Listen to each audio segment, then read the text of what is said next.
ustedes de ver tantas buenas noches, tantos alumnos que están conectados en este momento, que sé que pueden ser más.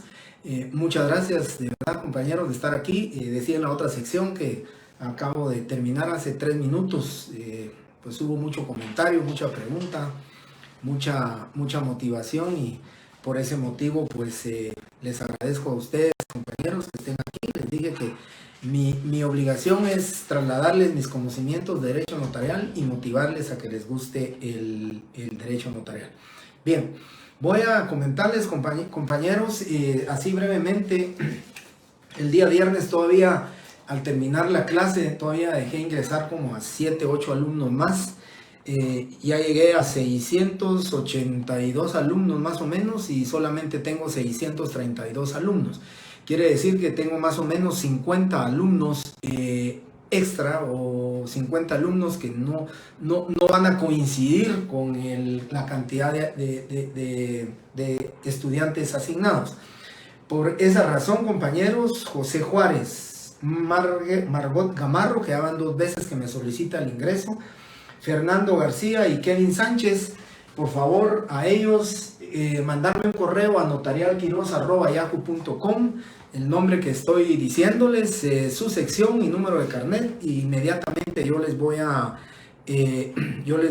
ustedes a autorizar. Entiendo lo que dice Gerardo Sánchez, eso me lo han explicado otras veces, que puede ser puede ser 2 alumnos que hayan solicitado el ingreso con perfiles duplicados. Así que muchas gracias, pero de todas maneras, compañeros, no me voy a correr el riesgo de que de no ser así. Prefiero que me lo soliciten, porque así voy a ir controlando el ingreso al grupo. Bien. Muchas gracias entonces nuevamente por estar aquí día lunes. Feliz inicio de semana. Qué bueno que vengan con el optimismo. Sé que a estas horas de la noche, siendo las 7:05 de la noche, pues ya estamos un poco cansados, pero es el inicio de una semana que estoy seguro que va a ser de mucho éxito para ustedes, laboral y académicamente hablando. Y también le agrego, familiarmente hablando.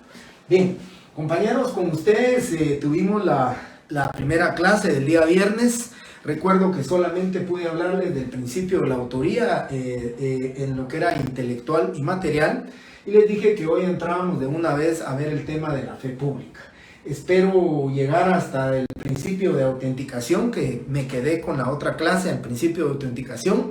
El día viernes les comenté que tengo que empezar el principio de publicidad, y ya los otros temas del programa que creo que se van a ir un poquito más rápido. Estos principios tienen mucho que ver con el tema del ejercicio del notario.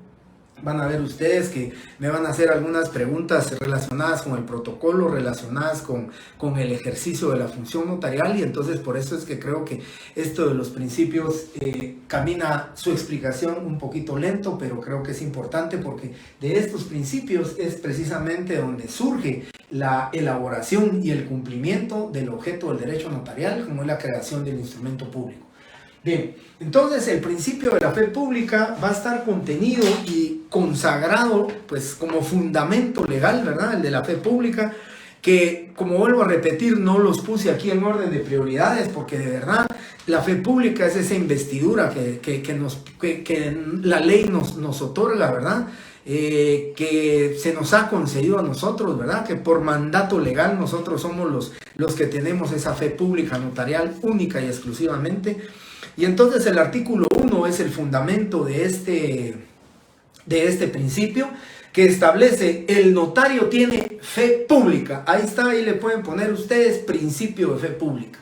El notario tiene entonces fe pública por esa presunción legal de veracidad, ¿verdad?, que nos dan a nosotros los notarios, porque somos probos, porque somos honestos, porque tenemos conocimiento en la ley, conocimiento en derecho, conocimiento en todas las instituciones sustantivas contenidas en el Código Civil, en el Código de Comercio y en algún otro conjunto de leyes de aquí de Guatemala. Entonces, dice: el notario tiene fe pública para hacer constar y autorizar actos y contratos en que intervenga. Aquí me quedo porque este es el fundamento legal de la fe pública. ¿sí? El fundamento legal entonces, perdón, también se me había olvidado, el de autoría también está consagrado en el artículo 1 del Código Notariado, por cuanto que dice: el notario tiene fe pública para hacer constar y autorizar actos. El hacer constar y el autorizar significa la autoría, significa él es el autor, porque cuando autoriza, y cuando lleguemos a este principio de la autenticación, cuando autoriza el notario, es precisamente cuando él es el autor, cuando pone su firma, cuando pone el ante mí. Él es el autor de ese instrumento público. Y vuelvo a repetir, autor que intelectual y debe de ser material. Pero pues fantásticamente debe de ser el intelectual, ¿verdad? El autor intelectual, pues si tengo a una secretaria a quien le voy a dictar, o un procurador o procuradora a quien le voy a dictar los conceptos que deben de hacerse constar, o las disposiciones o cláusulas escriturarias en la escritura pública, pero yo soy el intelectual. El material que sea otra persona, pero el intelectual debe ser el notario. Y por consiguiente, entonces, el artículo 1 del Código de Notariado también tiene el principio de la autoría, el principio de la fe pública, porque ahí lo dice, tiene fe pública. Ahí prácticamente el artículo 1 nos está refiriendo que nosotros tenemos fe pública. Insisto con ese artículo, el artículo 186 del Código Procesal Civil y Mercantil, donde establece que todos los documentos autorizados por funcionario público y por notario, ¿sí?, hacen plena prueba.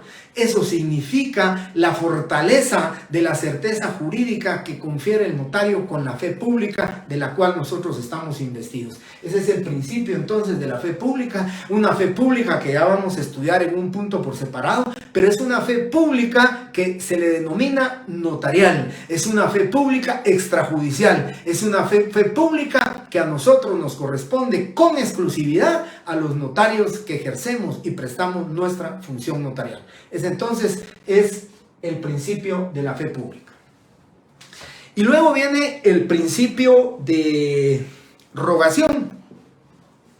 Aunque les decía a ustedes, con poca fortuna encontramos buenas definiciones dentro del Código Notariado. En el desarrollo de los temas y en el estudio del Código Notariado, ustedes van a encontrar algo muy interesante. La mayoría de artículos son artículos, sí, de derecho adjetivo.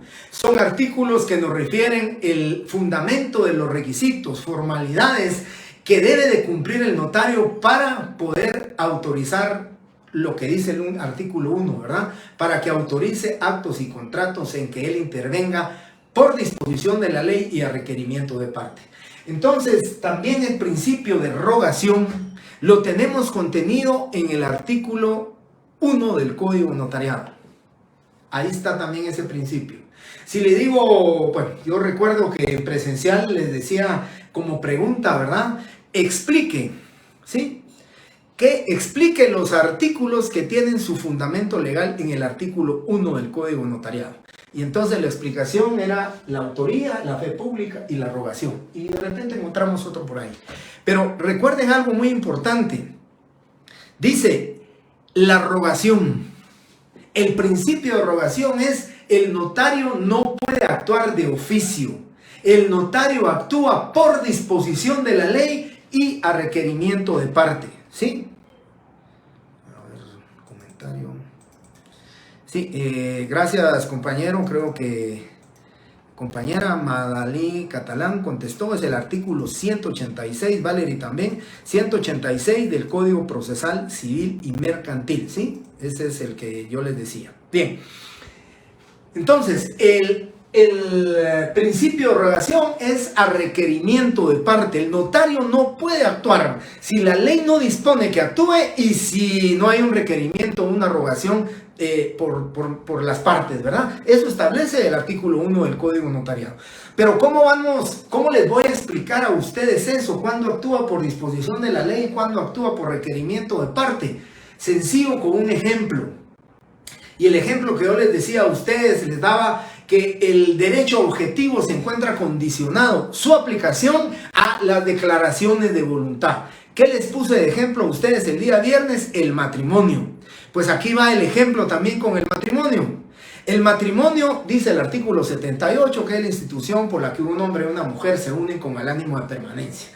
Eso, compañeros, necesita el notario la declaración de voluntad de los contrayentes para que el notario pueda faccionar el acta notarial. Ahí hay rogación, ahí hay requerimiento. Entonces estamos cumpliendo con lo que dice el artículo 1. Contratos en que intervenga a requerimiento de parte. Porque los contrayentes le están requiriendo y le están diciendo, notario o licenciado, deseamos que usted celebre nuestro matrimonio y lo hará constar en acta notarial. Ahí hay requerimiento, ¿sí? De parte. Ambos contrayentes le solicitan. ¿Y cómo les doy de ejemplo entonces? Por disposición de la ley, con la misma acta notarial de matrimonio, les doy el ejemplo. Primero hay requerimiento, ¿sí? El requerimiento es de Humberto y Carolina, le requieren al notario que celebre su matrimonio, y ya lo hizo. Y cuando actúa el notario por disposición de la ley, aquí viene el ejemplo con el mismo caso del matrimonio. Artículo 101 del Código Civil. Las actas de matrimonio serán asentadas en un libro especial que deberán llevar las municipalidades. Segundo párrafo, escuchen, los notarios harán constar el matrimonio en acta notarial que deberá ser protocolizada. ¿Qué significa ahí? Que el notario, cuando protocolice esa acta, no lo está haciendo a requerimiento de parte, porque tanto a Humberto y a Carolina, lo interesante para ellos es que les autorizara su matrimonio, que dé los avisos de matrimonio, y ellos ya tienen, ¿sí?, su matrimonio inscrito. Ellos ya tienen su estado de familia o su estado civil, ya lo modificaron. Ellos ya son casados. Pero el notario va a actuar por disposición de la ley, porque la ley le obliga y le dice el artículo 101 del Código Notariado: protocolice el acta de matrimonio en la cual usted celebró el matrimonio de Humberto y Carolina. Ahí es la diferencia entonces entre lo que es por disposición de la ley y a requerimiento de parte. Pero en ambos casos el notario actúa a requerimiento de parte y por disposición de la ley, tal y como lo dice el principio de rogación. El mismo Código de Ética Profesional también sanciona al notario, le prohíbe, y es un impedimento al notario, le prohíbe al notario que ofrezca sus servicios, que ofrezca su función notarial. Él tiene que ser requerido, tiene que ser rogado, no tiene que ir a ofrecerlos, porque eso va en contra del decoro de la profesión. Son actos que el notario, ¿verdad?, va en contra del decoro de la profesión. Entonces, principio de la rogación, también fundamentado en el artículo 1, cuando dice que actúa por disposición de la ley o a requerimiento de parte. Muy bien.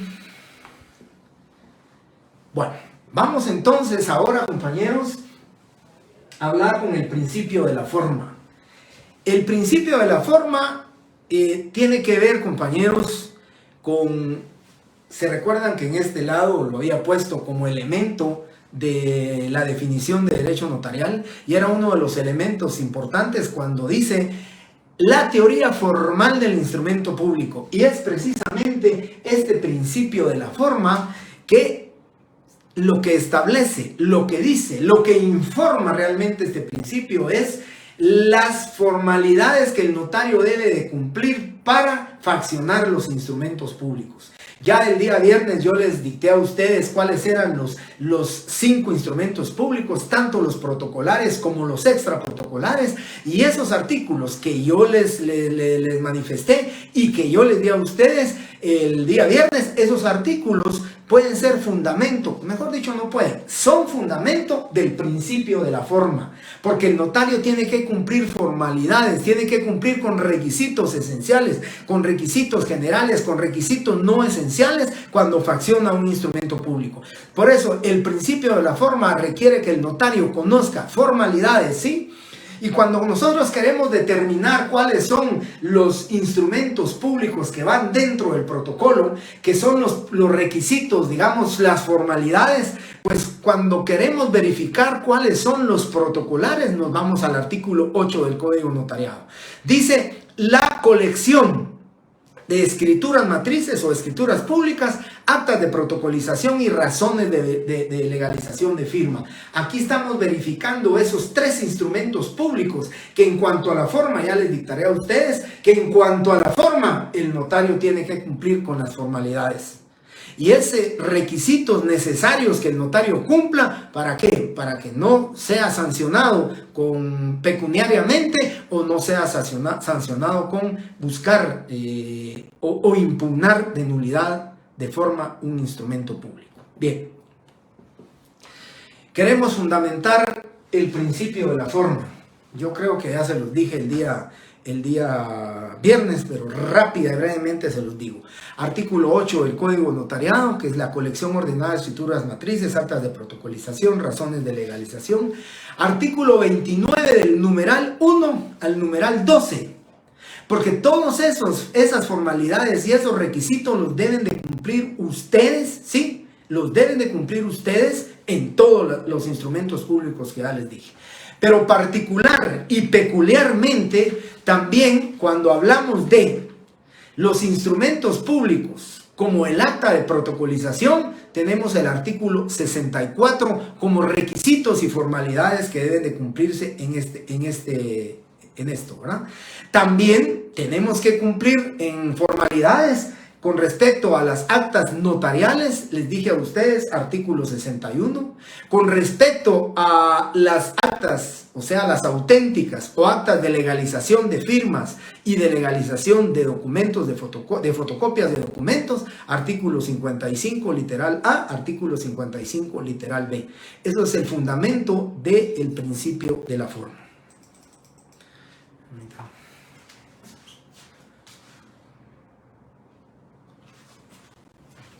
Bien, eso es entonces, con esto estoy terminando el principio de la forma, el principio de las formalidades que el notario tiene. Espero que ustedes hayan tomado nota de cuáles son los artículos que tienen que tomar como fundamento el principio de la forma, o sea, las formalidades que deben de cumplirse. Y luego, compañeros, venimos ya con este tema también muy importante, como va a ser el principio de la inmediación. El principio de la inmediación, el notario lo tiene que cumplir. Ese principio de inmediación es un principio que el notario está obligado, ¿sí? Y recuérdense ustedes, creo que llevaron el tema de procesal penal. También hay el principio de inmediación procesal, o sea, el principio de inmediación judicial, ¿verdad? El juez tiene que estar de manera inmediata fiscalizando, calificando la actuación la actuación de todas las diligencias judiciales que se realizan en su Gerardo Sánchez creo que nos está haciendo favor de anotarlos, artículo 8, 29, numeral 1 al 12, 55 literal A y B, 61 y 64 del Código de Notariado, y creo que yo lo omití también, pero se los voy para que lo agregue Gerardo ahí en su nota, el artículo 59 del Código Notariado, que fundamenta lo que es el tema de las razones de legalización de firma. Ese me faltaba, pero ya lo puede aquí agregar Yoli Ordóñez, lo puede agregar al listado que les di como fundamento del principio de la forma. Y el principio de la inmediación, compañeros, es la obligatoriedad que tiene el notario de estar de manera inmediata en el momento de la creación del instrumento público, desde que le pone el número a la escritura pública, cumpliendo con el numeral 1 del Código Notariado, hasta la firma, sí, del notario precedida de las palabras ante mí. Ahí el notario obligatoriamente debe de estar de manera inmediata, porque a quien le corresponde evacuar las consultas, las dudas, dar la asesoría, dar la dirección, el recomendar con el abanico de contratos que puedan haber, la solución jurídica que pueda darse en la redacción de un instrumento público, le corresponde al notario. Al notario de verdad es el único que le corresponde y al único que puede evacuar evacuar esas dudas.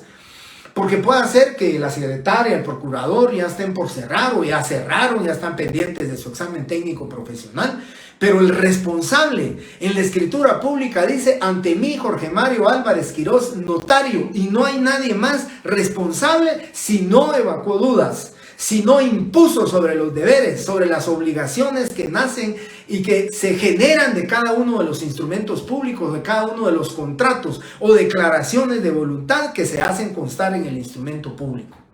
Yo decía en la otra clase, compañeros, que no es aceptable, es irresponsabilidad del notario evacuar dudas y consultas por teléfono.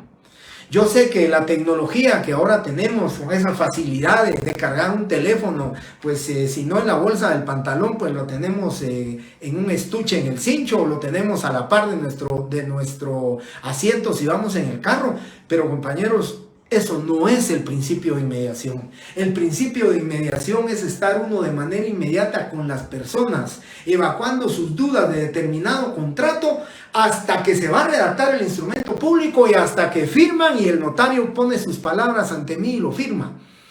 Porque yo decía y ponía como ejemplo, imagínense ustedes que por teléfono, con la emoción y la ilusión, un comprador me llama y me dice: mire, licenciado, se puede, fíjese que estoy interesado en comprar un inmueble, estoy emocionado, me gustó la casa, ya llegamos a la aceptación, al consentimiento, ya tenemos acuerdo de voluntades. Fíjese que el mandatario tiene un mandato y entonces ¿se puede hacer con el mandato? Pues la respuesta inmediata, si uno va por teléfono, ¿verdad?, evacuando consultas y dudas, sí se puede con el mandato, es correcto.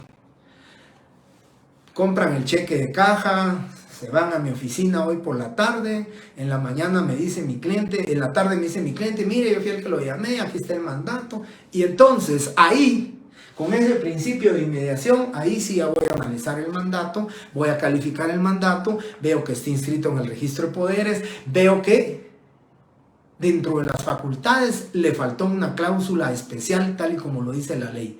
Para poder disponer de los bienes del mandante se necesita cláusula especial.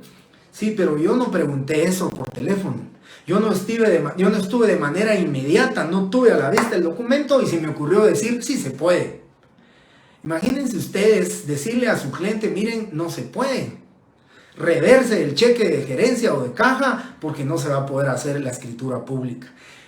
Piénsenlo, compañeros, responsabilidad en ese momento, pues más que la contrariedad del cliente, del comprador o posiblemente del vendedor, porque también el vendedor ya no va a recibir su cheque o lo va a tener que devolver. Esas son las contrariedades que pueden suceder si nosotros no cumplimos con ese principio de la inmediación. El principio de la inmediación es asesorar y dirigir nosotros a las partes, sí, con los documentos, con la documentación importante y necesaria, sus datos individualizantes, pero de manera inmediata. Ese es el principio de inmediación. No lo perdamos, compañeros. Yo siempre he pensado cuando dicen: le voy a prestar el protocolo a un amigo y él es el encargado de ir a traer la firma o a recoger la firma. Compañeros, yo no puedo jamás justificarme ni defenderme judicialmente diciéndole o exponiéndole al juez que la firma no la obtuve yo, que la firma se la llevó mi colega y que él fue el que recibió la firma. La responsabilidad es para el notario que firmó y selló el instrumento público. Entonces, este principio de inmediación, compañeros, pues pensemos, si buscamos algún fundamento legal, pues para mí el principio de inmediación puede ser no puede ser. Pongamos artículos del principio de inmediación, artículo 29, numerales 8, 9, 10, 11, 12, ¿sí? Porque el notario, lógicamente, ¿verdad? Ya vamos a llegar también a la unidad del acto, pero el notario también, ¿verdad? Lógicamente tiene que estar presente. Y cuando el notario pone las palabras ante mí, lo que encierra ese significado tan grande es que el notario está haciendo uso de ese mandato legal de la investidura de la fe pública con las dos palabras ante mí, que en su presencia están firmando el instrumento público, que en su presencia, por esa inmediación que tiene el notario, está viendo, está escuchando que las partes están de acuerdo y lógicamente están firmando el instrumento público. Ese es entonces el principio de inmediación, el principio que el notario debe de cumplir siempre. Bien.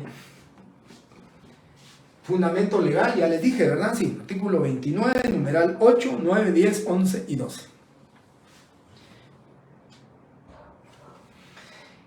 Y ahora venimos con el principio del consentimiento. Creo que platicamos lo relacionado a este principio del consentimiento. Se recordarán ustedes, una de las primeras características que platicamos el día viernes era que el notario actúa dentro de la llamada fase normal del derecho, en donde no existen derechos subjetivos en conflicto.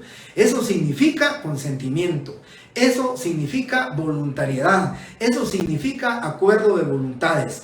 El consentimiento es importante en el ejercicio de la función notarial. Si no hay consentimiento, si no hay acuerdo de voluntades, no estamos dentro de la llamada fase normal del derecho. El notario está obligado a recibir las firmas y lo dije el viernes, artículo 1251 y el artículo 1301 del Código Civil. Uno que refiere cuáles son los requisitos para la validez de un negocio jurídico, y entre los tres que está el importante relativo al principio de inmediación es que el consentimiento no adolezca de vicios, ¿sí? Que el consentimiento, la expresión de la voluntad, sí, no tenga vicios, ¿verdad? Tiene que ser con libertad, ¿sí? Que la persona exprese el consentimiento. ¿Y cómo va a expresar el consentimiento? Pues lo va a expresar, yo ya lo decía, el artículo 1301 también, que establece sobre el cual la nulidad, dice, hay nulidad en el negocio jurídico, dice, cuando el consentimiento adolece de vicios. Y eso es precisamente, ¿verdad? 1251 y 1301 con el consentimiento.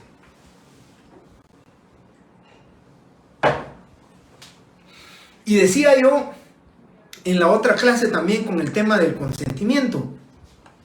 ¿Cómo expresamos nosotros el consentimiento actualmente en el ejercicio de nuestra función notarial? Yo decía en la otra clase también y les explicaba el tema del consentimiento. Yo les digo, les aseguro y estoy pues completamente seguro, ¿verdad? Que no lo voy a ver. Firma electrónica notarial, que el notario y las partes electrónicamente firmen un instrumento público, no lo voy a ver. Que vamos en búsqueda de, que vamos sobre ese recorrido, que la celeridad de los procesos notariales nos lo está exigiendo, sí. Eso es correcto, pero yo no creo que lo vaya a ver. Sé que hay firmas electrónicas, sé que podemos certificar nuestra firma electrónica para trámites administrativos en el registro mercantil, en otro tipo de registros. Eso se puede hacer, pero notarialmente hablando, que la firma electrónica exista, que el notario firme electrónicamente el instrumento público, compañeros, es difícil. Actualmente nosotros, como expresamos el consentimiento, es a través de la firma manuscrita o la impresión digital, cuando uno de los otorgantes o las partes no puede o no sabe firmar. Pero esa es la manera gráfica de expresar nuestro consentimiento. Lo dice el artículo 29, numeral 12, que ese va a ser el fundamento legal del principio del consentimiento. Artículo 29, numeral 12. Dice, firma de los otorgantes y la del notario precedida de las palabras ante mí. Pero ¿cuál nos interesa para demostrar el consentimiento? ¿Cuál nos interesa? Pues nos interesa la firma de los otorgantes. Y precisamente el artículo 31 del Código de Notariado, gracias Jennifer, 1251 y 1301 del Código Civil. Le agradezco, Jennifer. Julie, ese es los artículos 1251 y 1301. Les decía entonces, el artículo 31 del Código Notariado también es fundamento legal del principio del consentimiento. 31, numeral 6. Dice, las firmas de los que intervienen en el acto o contrato o la impresión digital en su caso. ¿Qué significa? Que actualmente nosotros, la forma de expresar el consentimiento, la forma de expresar la voluntad de que se lleve a cabo el contrato y de que estamos de acuerdo con el contrato, es la firma manuscrita, ¿sí? Es esa relevancia que cobra la firma, ¿verdad? Ya sea porque la firma sea ilegible o sea legible, pero es la firma manuscrita. Vuelvo a repetir. Es difícil, compañeros, que nosotros, por la idiosincrasia algunas personas llegaran a aceptar que el vendedor que se encuentra en Huehuetenango a través de una firma electrónica va a otorgar un instrumento público. Yo decía en la otra clase que me hacían esa pregunta relativa al protocolo, que cuesta muchas veces hacerle conciencia, demostrarles, explicarles, convencerles a alguna de las partes o los otorgantes o los contratantes del por qué razón uno no le entrega la hoja de papel sellado en original al cliente. Hay clientes que exigen y dicen, mire, pero ahí están mis firmas en originales, esa ¿por qué no me la entrega? Hay que explicarles que somos depositarios, que no podemos entregarlas, que lo que vamos a entregarles son fotocopias que se llaman testimonios. Y a veces que cuestan, que insisten y que dicen, mire, pero si ahí están las firmas, ¿por qué no me da a mí el original? Imagínense ustedes decirle a alguien, a un comprador, que su firma electrónica, que la va a firmar el vendedor, va a ser electrónica. Pues definitivamente yo todavía creo que falta mucho para que nosotros lleguemos con esa cultura notarial a aceptar que exista una firma electrónica, tanto de los otorgantes como del notario. Pero basta con decirles eso. Entonces, el principio del consentimiento, ¿verdad? De que debe de ser firma manuscrita. Y cuando no sabe firmar, pues lo hará un testigo a ruego, así se le denomina, testigo a ruego, que firmará por la persona que no sabe o no puede firmar. Entonces, artículo 29, numeral 12, artículo 31, numeral 6 del Código de Notariado. Muy bien, numeral 6, perfecto, Marcos y Mario Silva. Artículo 31, son los requisitos esenciales. Ya en su momento miraremos la diferencia entre el requisito esencial, el requisito general y los requisitos no esenciales de los instrumentos públicos. Bien, y ahora, compañeros, vamos al principio de la extraneidad. En este principio de la extraneidad es un principio que lo bien Tratado de Derecho Notarial Argentino y tenemos el fundamento legal y se encuentra consagrado aquí en el Código Notariado nuestro, solo que lo voy a explicar y les digo, está en sentido contrario a la disposición que se encuentra en el Código Notariado nuestro. En el Código Notariado nuestro, y les voy a leer a ustedes el artículo que tiene como fundamento el principio de la extraneidad, y ya mirarán ustedes el por qué o cuál es la razón del por qué les digo que está en sentido contrario a lo que establece este principio, por lo menos como se titula, principio de extraneidad. Y dice el artículo 77 del Código Notariado: al notario le es prohibido autorizar actos o contratos en favor suyo o de sus parientes. Eso es simplemente lo que establece el principio de extraneidad. Solamente que está en sentido contrario. Aquí taxativamente señala y dice, ¿verdad? El notario le es prohibido autorizar actos y contratos en favor suyo o de sus parientes, y entiéndase sus parientes dentro de los grados de ley, ¿verdad? Cuarto de consanguinidad y el segundo por afinidad. Yo a mi suegra, a mis cuñados, no voy a poderle legalizar una firma, no voy a poderles autorizar un contrato contenido en escritura pública, porque tengo una prohibición, ¿sí? Una prohibición taxativa. Pero ¿por qué se le denomina o por qué el tratadista dice principio de extraneidad? Porque este principio lo que establece es que el notario única y exclusivamente podrá autorizar actos y contratos a favor de extraños. Eso es sencillamente la extraneidad. Es a favor de extraños y el notario pues le es prohibido autorizar actos y contratos en favor de parientes. Yo decía, una de las... en caso de las firmas electrónicas, definitivamente ya vamos a ver este principio de la unidad de contexto y se lo voy a explicar el próximo día de clases. Pero en el tema de la firma electrónica, recuérdense, y se los voy a leer aquí y después lo explico el día viernes, pero el artículo 110 del Código de Notariado dice: toda disposición que se emita para crear, suprimir o modificar los derechos y las obligaciones de los notarios que contiene esta ley deberá hacerse como reforma expresa. Así que David le explico que no es que no esté prohibido, ¿verdad? Aquí en el tema del derecho notarial, en el tema de los notarios, no es una norma constitucional que dice que lo que no está prohibido está permitido. En el tema del ejercicio del notariado, solamente lo que la ley le faculta al notario y lo que la ley le autoriza al notario es lo que él puede hacer, ¿sí? Pero en el caso de la firma electrónica, repito, tendría que modificarse así taxativamente y no es que esté prohibido. La firma electrónica, lógicamente, no está prohibida en el Código Notariado, pero no está autorizado al notario para recoger una firma electrónica. ¿Por qué razón? Porque el artículo 29 es claro cuando dice: las firmas de los otorgantes y las demás personas que intervengan y la del notario precedida de las palabras ante mí.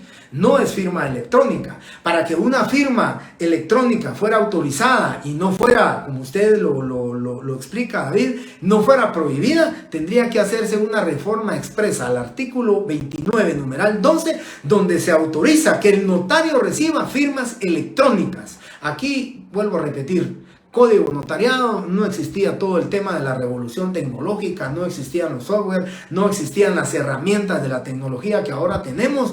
Pues definitivamente debemos de resumir que al notario le es aceptada la firma manuscrita, ¿sí?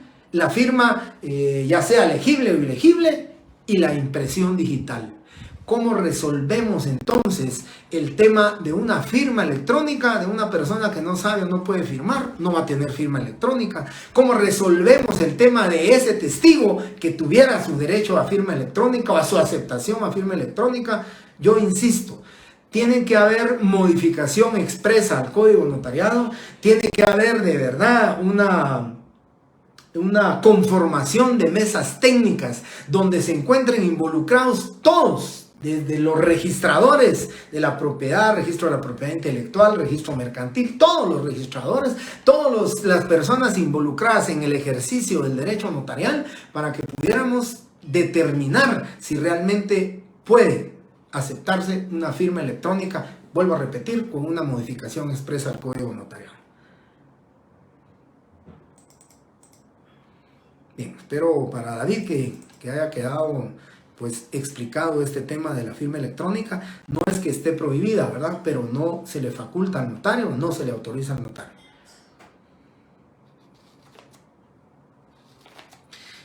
Voy a ir con la respuesta para Guillo. O sea que depende del notario, ¿se acepta? No, no depende del notario. Depende de la modificación de la ley. Si no se modifica la ley, el notario no tiene más que aceptar la firma manuscrita. Es lo único que puede aceptar. La firma electrónica no está autorizada todavía por nuestra legislación, ¿sí? No se puede utilizar firma electrónica, ni para el notario, ni para los otorgantes. La firma continúa siendo manuscrita, la impresión digital la deja el notario, que aquí lo dice, perdón, el otorgante, que aquí lo dice, ¿verdad? Firmando a ruego un testigo. Así que aquí no es la facultad del notario si la acepta o no la acepta. No puede hacerlo más que firma manuscrita. Bien, creo que los compañeros me están haciendo el favor de contestarle a Andrés López, que pregunta si el principio de la extraneidad, en todo caso su definición. Pues mire, el principio de extraneidad lo que refiere, si buscamos una definición, ¿verdad? Este principio establece que el notario únicamente podrá autorizar actos y contratos en favor de extraños, quedándole prohibido autorizar actos y contratos en favor suyo o de sus parientes, ¿sí? O sea, yo no puedo, digamos, legalizar yo mismo mi impresión, mi firma, ¿verdad? No puedo. Sin embargo, el artículo 77, y lo vamos a ver cuando veamos las prohibiciones, porque ahorita solo estamos hablando del principio de extraneidad, y me limité a hablar del principio de extraneidad. Sin embargo, ese artículo 77 sí le permite al notario, ¿sí? Sí le permite al notario autorizar actos y contratos en favor de él, en favor suyo, pero, por ejemplo, su testamento o donación por causa de muerte, porque aquí no se va a soslayar el principio de imparcialidad, ¿verdad? Aquí si mi testamento, pues los dos testigos y yo nada más se van a enterar de cuál es mi disposición testamentaria, disposición para después de la muerte, ¿verdad? Ahí sí no hay ningún problema. También dice los poderes, o sea, hay un mandato que confiera y sus prórrogas, la sustitución total o parcial de poderes, eso sí lo puedo hacer con las palabras por mí ante mí. Y lógicamente, pues cuando veamos el tema de las prohibiciones para el notario, vamos a hablar detenidamente de cada una de estas, pero aquí, el artículo 77, única y exclusivamente, lo tomé como fundamento legal del principio de extraneidad, que el notario única y exclusivamente puede autorizar actos y contratos en favor de extraños y no a favor suyo y de sus parientes.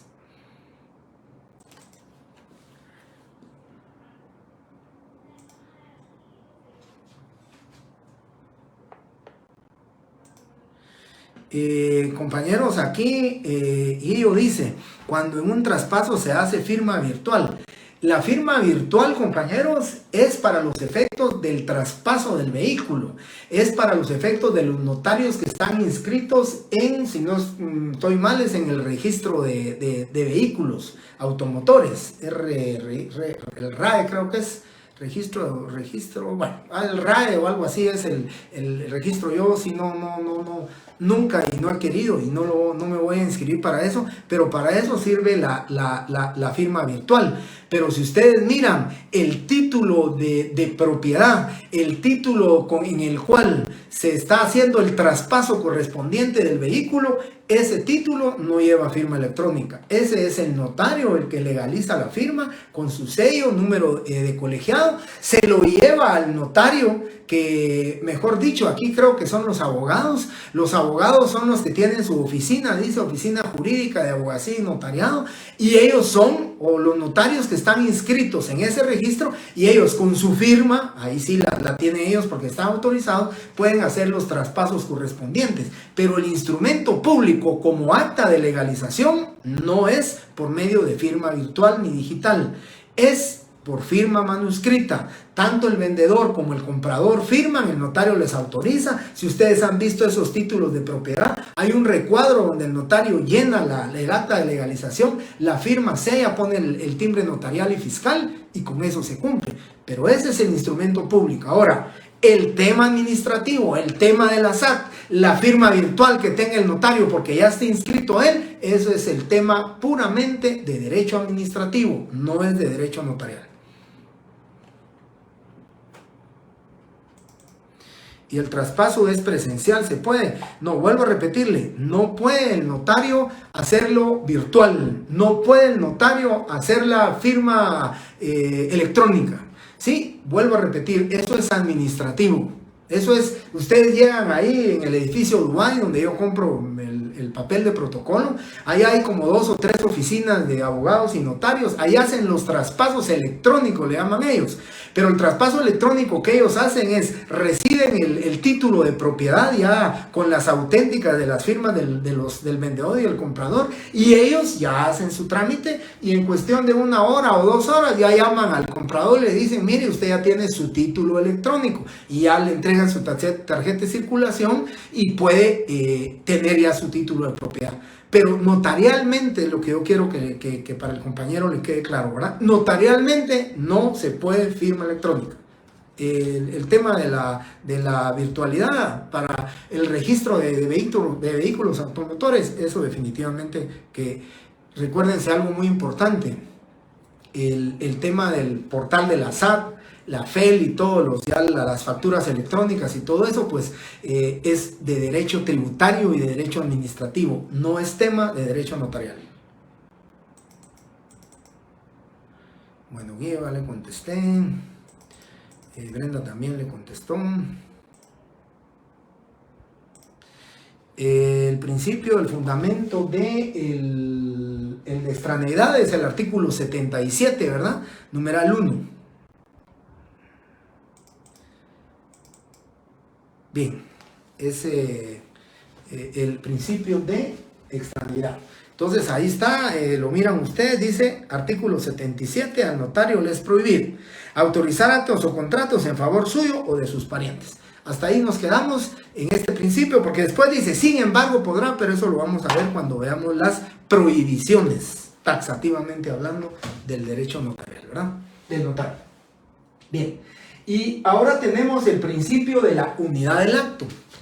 El principio de la unidad del acto, compañeros, es un principio que tiene que ver también con el principio de la inmediación. El notario tiene que estar de manera inmediata, ¿sí? Pero en un solo acto, ¿sí? Actualmente no es permitido, compañeros, que el vendedor firme hoy, el comprador firme mañana, o que el comprador firme 8 días después. Eso no se puede. Yo comentaba en la otra clase que en la ley de notariado, que pues ya hace muchos años, ¿verdad? Que ahí en la facultad nuestra, en la facultad de Derecho, distinguidos profesores del derecho notarial, estuvieron en esa comisión para la creación de la nueva ley de notariado que se presentó al Congreso. Desafortunadamente no tuvo mucho eco, pasaron los años, ya tuvo muchas enmiendas, muchos comentarios, esa ley tendría que volverse a presentar. Pero traía algo novedoso para mí, que de novedoso yo no estaba de acuerdo y se los explicaré por qué, con ese principio de la unidad del acto. Esa ley recogía un artículo que se refería a la firma diferida. Significaba que le facultaban al notario para que hoy firmara el arrendante, que dentro de 2 días llegara el inquilino y dentro de una semana llegara el fiador. Afortunadamente ese artículo creo que sí fue definitivamente rechazado, no tuvo pues la aceptación que se hubiera esperado, y creo que todos los notarios estábamos en ese mismo sentido. No podemos aceptar una falta de unidad del acto, ¿verdad? Yo creo que la escritura pública debe cumplirse desde el artículo 29, desde el numeral 1 hasta el numeral 12, debe de cumplirse en un solo acto. Es unidad del acto, ¿verdad? Esa inmediación que tiene el notario ahí de manera inmediata, pero cumplir con todos los requisitos del artículo 29, numeral 1 al numeral 12, los debe de cumplir en un solo acto. No es correcto, compañeros, y piénselo actualmente, ¿verdad? Estoy hablando de actualmente. ¿Qué sucedió con esa ley de notariado? Que lo que se está haciendo a veces se hace de hecho, porque se hace de hecho, y eso lo sabemos, se hace de hecho, de que el notario hoy pasa el arrendante a firmar, mañana pasa el inquilino y dentro de 3 días pasa el fiador. Pero miren ustedes ese principio de la unidad del acto, pues definitivamente la responsabilidad o la irresponsabilidad de cualquiera de los otorgantes, pues realmente aquí es responsabilidad del notario, porque el notario está diciendo ante mí que hoy, 6 de febrero de 2023, pero si pasa el fiador a firmar el 15 de febrero de este año, el 15 de febrero él materialmente llega y firma el instrumento público. Pero, ¿qué va a suceder si 2 años después utilizan ese testimonio de escritura como título para desocupación y cobro de rentas atrasadas o la fotocopia legalizada de ese instrumento? Y el fiador, pues, le da como solución al abogado, porque le voy a decir al abogado, el que va en búsqueda de alguna excepción, de alguna nulidad, de plantear pues cualquier instrumento legal, ¿verdad?, que anule o que deje sin eficacia ese contrato, pues le dirá el fiador: mire, yo el 6 de febrero que se hizo la escritura de arrendamiento, yo el 6 de febrero estaba fuera de Guatemala. Vine hasta el 15 por la mañana y el 15 pasé firmando el instrumento público. Con una certificación del movimiento migratorio de esa persona que demuestre que él el 6 de febrero se encontraba fuera de Guatemala, como no hubo principio de unidad del acto, porque no firmaron los 3, porque no hubo inmediación como principio del derecho notarial, pues lo más seguro es que lo que hay ahí es falsedad, ¿verdad? Ni siquiera estamos dentro de la esfera de una responsabilidad civil, estamos dentro de lo que es una responsabilidad penal, porque el notario dice ante mí 6 de febrero, y es mentira, el 6 de febrero él estaba fuera de Guatemala. ese principio entonces de la unidad del acto, a quien le va a relevar de responsabilidades penales, civiles, administrativas y disciplinarias, es al propio notario. Y los que nos tenemos que proteger y cuidar del ejercicio de nuestra profesión, prestando la función notarial adecuada, somos nosotros. Porque a nosotros son los que se le va a atacar ese instrumento público de falsedad material, porque materialmente imposible que esa persona que estaba fuera del país hubiera podido firmar el 6 de febrero. Por eso, compañeros, el principio de la unidad del acto, por responsabilidad nuestra, por protección nuestra, debemos de cumplirlo. No es aceptable, compañeros, y miren, aquí lo digo como profesor, que les dije del lado izquierdo, se los digo como profesor, pero también se los digo como notario que ejerzo la profesión de ambos lados. Si quieren me pongo en medio, pero ni como profesor, ni como notario que ejerzo la profesión, es aceptable decir, mira, préstame el protocolo y le voy a recoger la firma Mazate al vendedor. Compañeros, es fácil posiblemente dentro de un proceso y un abogado que es el que atrás de nosotros están esperando que nosotros cometamos un error para plantear excepciones, nulidades, para plantear una apelación. Es fácil o posiblemente demostrar, mire, yo ese día estaba en Mazatenango, yo ese día firmé en Mazatenango y lo puedo demostrar porque tenía una audiencia en un juzgado laboral y ahí estaba yo presente y me llegaron a recoger la firma. Eso no es principio de, ese es falta de un principio de inmediación y falta de un principio de unidad del acto. Y si no, digamos también temas éticos y morales de que se va a llevar el protocolo a Mazatenango a recoger la firma. Y vaya usted a saber si realmente se está cumpliendo con ello, ¿verdad? Y por supuesto, compañeros, aquí sí les digo, como profesor no se puede, pero cuando me vengo como notario que ejerzo mi profesión, hay temas que también nosotros tenemos que pensar que abrazamos el sistema o no, ¿verdad? Pero el principio de la inmediación y el principio de la unidad del acto se ve atacado y se ve vulnerado, compañeros, con las instituciones bancarias. Y lo digo con todo respeto, pero así es. Uno lleva una minuta a una institución bancaria y uno da fe de que tuvo a la vista el documento con el cual se acreditó la representación del gerente del banco. Y uno no lo tiene a la vista. Y dice después, ante mí, y a uno le entregan ya firmado el protocolo. Esos principios, y lo digo aquí como notario que ejerzo la profesión, esos principios se ven vulnerados. Unidad del acto, el principio de la inmediación. ¿Por qué razón? Porque no estoy presente. Y sin embargo, si yo le digo al del banco, mire, si no está el gerente aquí, mi presencia, como inmediación y unidad del acto, yo no firmo el instrumento, pues no lo firme. Y si no abrazo al sistema de dejar el protocolo para que el gerente firme en 2-3 días, pues mi cliente tendrá que buscar otro notario que se arriesgue a soslayar estos dos principios, pero que se pueda hacer el instrumento. Ahora, si les hablo como profesor, yo les diría, compañeros, no se puede. El principio de inmediación, el principio de unidad del acto, tenemos de cumplir. Eso es a donde yo afirmo y donde yo concluyo. Bien. Y por último, compañeros, el principio de la autenticación, ¿verdad? Ese principio de autenticación es el principio que va a cumplir el notario y su fundamento legal, se me olvidó un fundamento legal del principio de unidad del acto. Quiero que pongan como principio de unidad del acto, porque aquí sí lo dice taxativamente y así debe de cumplirse, pero es un artículo que lo estoy fundamentando hoy y espero que ustedes lo lean porque vuelvo a repetir. En clase cualquier artículo que mencione, sea del Código de Comercio, sea del procesal civil, sea de civil, es materia de examen. ¿Y cómo lo van a poder verificar? En los videos que ustedes puedan ver, que ahí está el artículo mencionado. El artículo para unidad del acto, y también quedamos en duda que firme la persona correcta. Dulce Ramos, si me pudiera usted explicar bien su pregunta, porque honestamente posiblemente no me expliqué correctamente, pero dice que quedamos en duda que firme la persona correcta.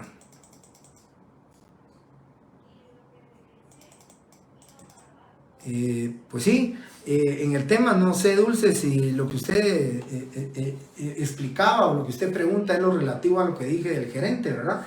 De que ahí perdemos el principio de inmediación y perdemos el principio de la unidad del acto, ¿verdad? Porque realmente, pues a nosotros no nos consta, pero tenemos que abrazar el sistema, ¿verdad?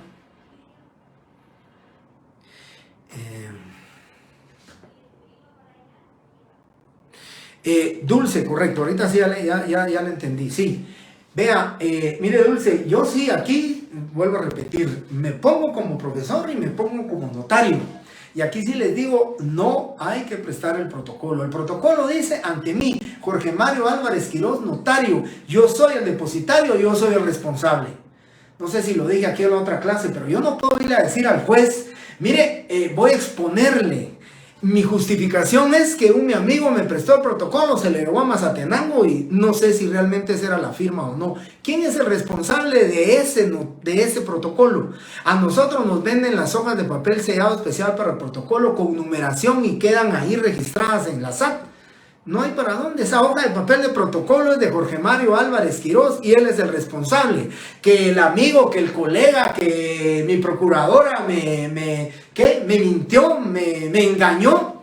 Eso no es responsabilidad ni del juez, ni de nadie, ni de las personas. Es responsabilidad del notario. ¿Sí? Ahí no hay para dónde. Y Dulce, yo sí le digo, cuando ustedes estén ejerciendo el notariado, aunque se molesten los colegas, no prestemos el protocolo. Si yo les contara, no es momento, tal vez más adelante nos dará tiempo para contar anécdotas de esto, pero si yo les contara la inmensidad de casos en que han sorprendido en la buena fe a un notario, ¿sí? A notarios, de mira vos, prestame el protocolo porque yo tengo impedimento, es para mi familiar, posiblemente no es para un familiar, se lo llevan y la firma no sabemos si es. ¿Quién es el responsable de este protocolo? Pues yo, ¿verdad? Yo soy el responsable. Así que yo le diría de verdad a usted que me dice, Dulce, no prestemos el protocolo, ¿verdad? Definitivamente no. Ahí lo dice Walter, ¿verdad? Es un riesgo el que corremos, definitivamente. El de la unidad del acto. Jesse, le comento, no lo he dicho, pero ahorita está. Artículo 42 y artículo 43. Voy a leer el 43 para que refieran para que miren por qué lo estoy refiriendo. Las escrituras de donación por causa de muerte contendrán las mismas formalidades que el testamento. Entonces, tanto testamentos como donaciones por causa de muerte, que aquí estamos hablando del testamento y la donación por causa de muerte, que son de su naturaleza jurídica, es mortis causa para después de la muerte, dice, numeral 8 del artículo 42, que es aplicable también a la donación, ¿verdad? Que el testador, los testigos, los intérpretes en su caso y el notario, miren, firmen el testamento en el mismo acto, ¿sí? Y son las únicas escrituras públicas donde las escrituras son las únicas, el testamento y la donación por causa de muerte son las únicas escrituras públicas que tienen hora, ¿sí?, de inicio y hora de finalización del instrumento público de testamento. Pero miren lo importante aquí, dice en un solo acto, y el notario así lo deberá expresar, que en un solo acto se llevó a cabo el testamento, ¿sí? Que los testigos, los intérpretes y el notario declaren que en un solo, y así lo dice el notario. Vean un testamento ustedes y el testamento así dice que en un solo acto, ¿verdad? O que en el mismo acto fue firmado por los testigos y los intérpretes y el notario, el instrumento público. Esa es la obligación.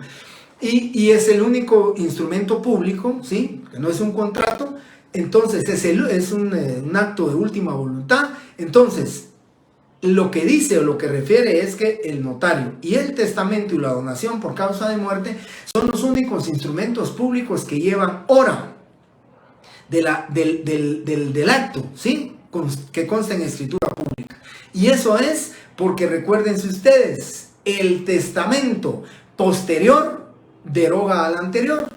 Y por eso, si ustedes a las 8 de la mañana con el notario Carlos Valenzuela otorgan un testamento, pero van a las 16 horas con el notario Rubén Estrada y otorgan otro testamento sin necesidad de revocarlo, la misma ley establece que el posterior deroga al anterior. Que podemos decir o expresar en el testamento que derogamos todas las cláusulas o disposiciones si hubiere otro testamento, ¿sí? Aparte del que estoy otorgando en este momento, está bien, pero pensemos cómo es eso. Vamos a ver. Sí, muy bien, Dulce, nunca prestarlo. Sofía Castillo, unidad del acto, artículo 42, numeral 8, aplicable para donación por causa de muerte y testamentos. Artículo 43 también. Mario Silva, artículo 43, Mario Silva, correcto. Y presentar un aviso al archivo general. Se hace una razón y al presentar aviso al archivo se indica que se canceló por error de impresión, por falta de firmas o dependiendo del error por cual se está anulando. Stephanie, es correcto su comentario, solo quisiera enmendarle algo que puso al final, anulando. No es correcto que digamos anularlo. Nosotros cancelamos el instrumento público, pero no estamos facultados para anularlo. El único que puede anular o declarar la nulidad de un instrumento público es un órgano jurisdiccional. Nosotros los notarios no podemos declarar cuando está nulo, ¿verdad? No. La declaración de nulidad la hace un juez. La cancelación, tal y como usted y correctamente lo dice, se hace una razón y al presentar aviso a la AGP se indica que se canceló por error de impresión. Ya vamos a ver las clases de escrituras públicas y pues el comentario que hace la compañera es correcto. Cada notario tendrá su forma de hacerlo, ¿verdad? Yo recuerdo mi profesor que nos daba derecho notarial, nos decía que él tenía un sello donde decía cancelada, así la palabra cancelada, y con eso es suficiente, ¿verdad? Porque la ley no dice qué tratamiento se le hace a una escritura cancelada, pero lo que dice la compañera es correcta, ¿verdad? A veces se le pone que error en su impresión por haberse negado a firmar, simplemente por cualquier razón, pero si ustedes buscan fundamento legal de que si existe razón de cancelación, no hay.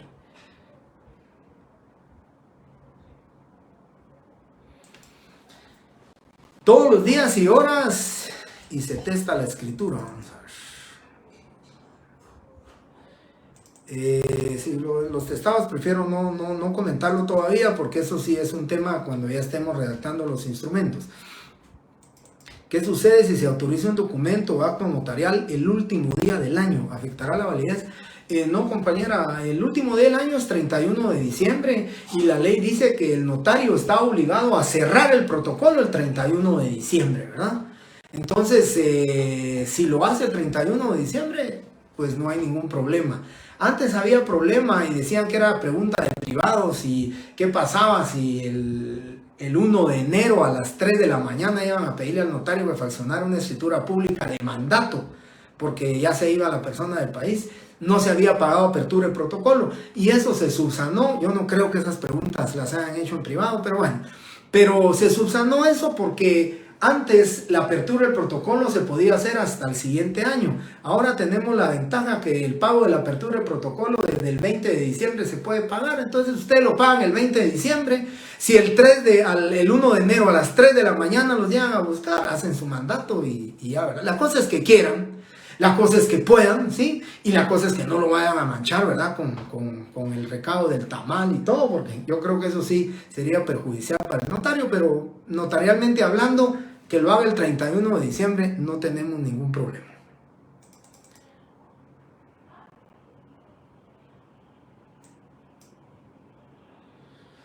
Eso es correcto, eso es falsedad material, Sofía. Si le llegan a demostrar al notario que el 6 de febrero él estaba fuera de Guatemala, eso es falsedad material. ¿Por qué? Porque el notario dice ante mí, y el ante mí es del 6 de febrero del 2023.